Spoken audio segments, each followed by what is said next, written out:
नाजरीन आदाब अस्सलाम, मैं सैफुल इस्लाम और आप देख रहे हैं अहवाल दुनिया। इस वक्त हमारे साथ मौजूद हैं एक मोटिवेशनल स्पीकर जो कि बॉम्बे में रहते हैं, यहाँ जौनपुर से हैं। नाम इनका है फुरकान मुमताज़ साहब और मज़ीद चीज़ें खुद ही बताएंगे। स्वागत है आपका।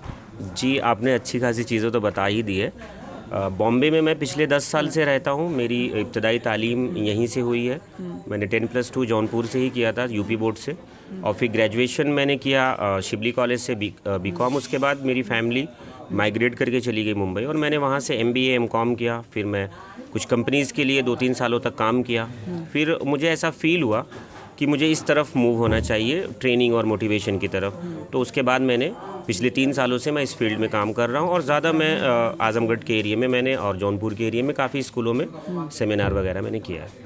आज का आप जो दौरा है आप सरायमीर के एरिया का, ये किस वजह से है, किस संदर्भ में?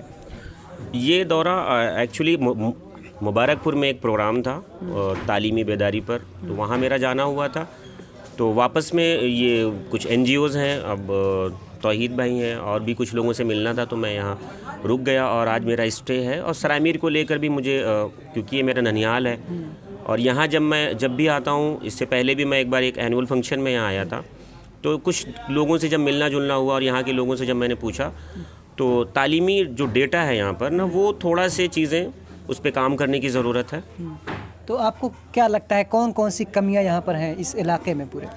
2-3 चीज़ों पर। एक तो यहाँ पे मैंने ये फ़ील किया कि जो तैयारी का कल्चर होता है ना, कि कम्पिटिटिव एग्ज़ाम के लिए आप बाहर जाएं तैयारी करने के लिए, क्योंकि मैंने ये फ़ील किया है कि जो सक्सेस रेट है या सक्सेस आप अगर देखोगे, आप भी अगर चाहें तो आप अपने गांव या अगर आप सरायमीर से हो तो आप देखेंगे जिन्होंने 10+2 के बाद सरायमीर को छोड़कर बाहर की तरफ गए, वो चाहे जहाँ भी जाएँ उनकी अपनी सहूलियत के हिसाब से, वो आप देखोगे लाइफ में ज़्यादा सक्सेस हो रहे हैं। जो लोग यहाँ रुक गए उसमें भी सक्सेस आई है, लेकिन अगर आप दोनों को कंपेयर करेंगे तो जो लोग बाहर गए वो ज़्यादा सक्सेस हुए हैं। सेंट्रल यूनिवर्सिटीज़ की तरफ चले गए या कुछ भी कम्पिटिटिव एग्ज़ाम के लिए गए, उनका एक्सपोजर वहाँ ज़्यादा हुआ। तो मुझे लगता है अगर आपको अपने अंदर क्या है छुपा हुआ वो निकालना है, और तो आप बाहर की तरफ जाएंगे तो ज़्यादा बेहतर रहेगा। और जो यहाँ की कमियां हैं, जो यहाँ का ग्राफ गिरा हुआ है तालीम का, इसको ऊपर उठाने के लिए कौन कौन सी चीज़ें करने की ज़रूरत है जो यहाँ की NGOs है?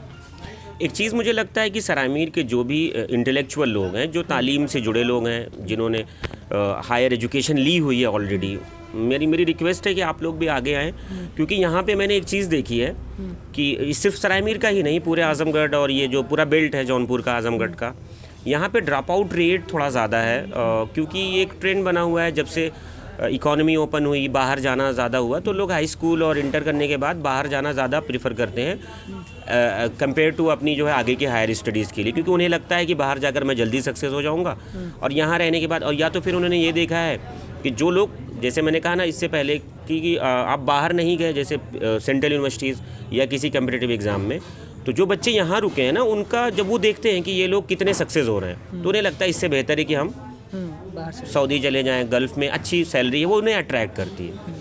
आपको क्या लगता है इस चीज़ का तोड़ क्या होगा कि जो लोग देखते हैं कि बाहर जो चला गया वो ज़्यादा कामयाब है, यहाँ पे अब लोग देखते हैं कि डिग्रियाँ लेके जो है समोसे बेच रहे हैं, तो आखिर उन लोगों को मोटिवेट कैसे किया जाए, उन बच्चों को? मुझे ऐसा लगता है कि उन बच्चों को ना हम कुछ ऐसा प्लान कर रहे हैं कि हम नीचे से ही बच्चों पर काम करेंगे। मतलब इवन 6 स्टैंडर्ड से ऐसा काम करना शुरू करेंगे।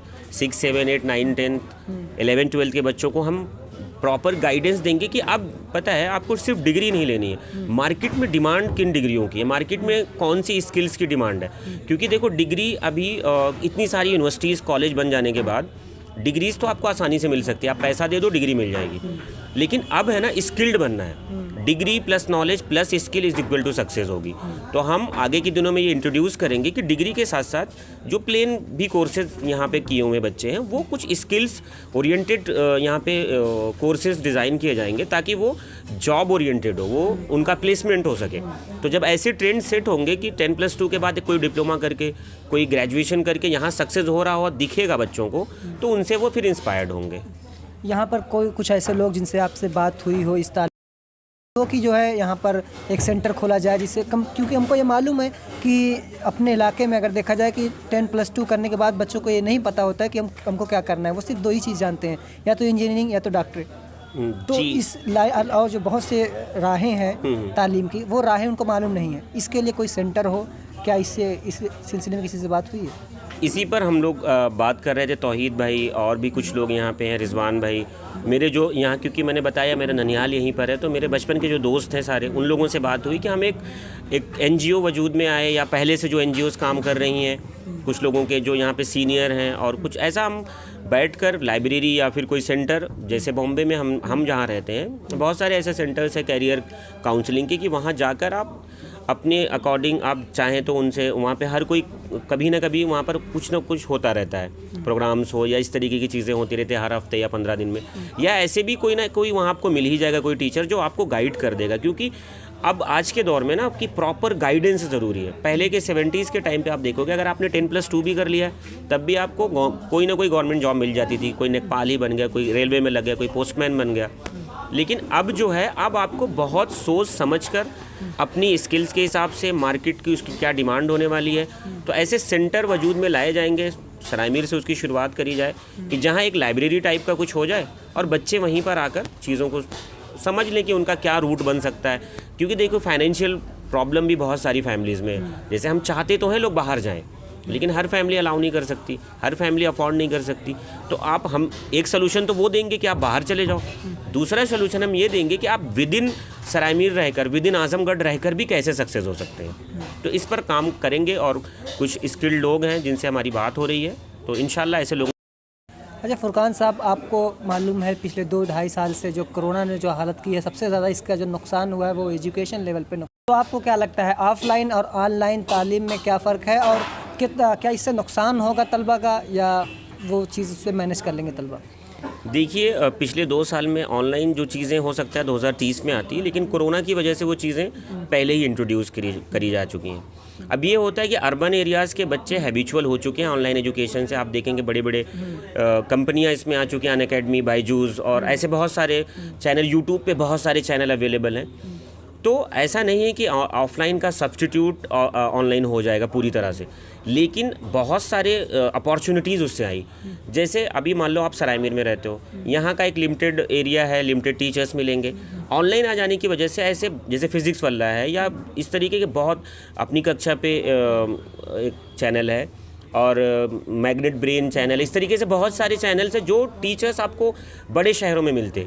ऑनलाइन का ये फ़ायदा हुआ कि वो टीचर्स आप सराय मीर में बैठे बैठे उन टीचरों से भी आप सीख सकते हो, तो ये एक अच्छी चीज़ है। लेक्चर फुरकान भाई, लेक्चर तो समझ लीजिए मैनेज हो जाता है, लेकिन जो प्रैक्टिकल है वो कहाँ से होगा? जैसे इंजीनियरिंग के लोग हैं और जो तलबा उसके हैं, मेडिकल के हैं, वो जो प्रैक्टिकल है वो कहाँ से मैनेज करेंगे? देखिए, अभी तो कुछ चीज़ें ऐसी आई कि ऑनलाइन टेस्ट सीरीज़ भी लॉन्च कर दी जा चुकी है। सारी चीज़ें ऑनलाइन शिफ्ट हो रही हैं धीरे धीरे। अब तो वैसे कोरोना जा चुका है, अब हम तो ऑफलाइन कोर्सेज की तरफ जा सकते हैं, लेकिन कुछ कोर्सेज जो यहाँ, जैसे यहाँ का जो मैंने देखा है कि कम्युनिकेशन का एक कोर्स है, कि इंग्लिश स्पीकिंग कोर्स जो यहाँ एक लंबे टाइम से चलता आ रहा है, पिछले 15 सालों से उसका बहुत बूम रहा।